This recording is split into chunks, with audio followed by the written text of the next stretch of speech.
Hello class 11, চলে এসেছি তোমাদের ফার্স্ট সেমিস্টারের জন্য একটা ভীষণ ইম্পর্টেন্ট এমসিকিউ নিয়ে। তো কি বলা রয়েছে এমসিকিউতে, চলো দেখি। একটি গাড়ি 36 কিলোমিটার পার ঘন্টা বেগে x কিলোমিটার গেল এবং 45 কিলোমিটার ঘন্টা বেগে পরবর্তী x কিলোমিটার গেল। গাড়িটির গড় দ্রুতি হলো চারটে অপশন। চলো বের করি। তাহলে প্রথমে আমাদের অতিক্রান্ত দূরত্ব, মোট অতিক্রান্ত দূরত্ব হলো কত? x plus x is equal to 2x। কত? এত কিলোমিটার পার ঘন্টা। এত দূরত্ব মানে এত কিলোমিটার পার ঘন্টা না, এত কিলোমিটার। এবার মোট দূরত্ব বেরিয়ে গেল আমাদের। তাহলে এই দূরত্বের অতিক্রম করতে একটা টাইম লেগেছে। এই টাইমটা কত? t is equal to লিখলাম।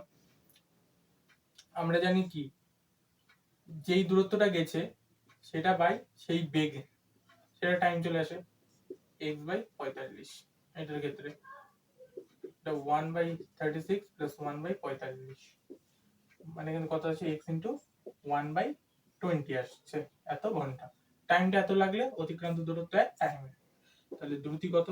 মোট যে দ্রুতি সমান সমান 2x by x into 1 by 20। x cancel out, এটা উপরে গেল, মানে 40 কিলোমিটার পার ঘন্টা, অর্থাৎ অপশন নাম্বার বি।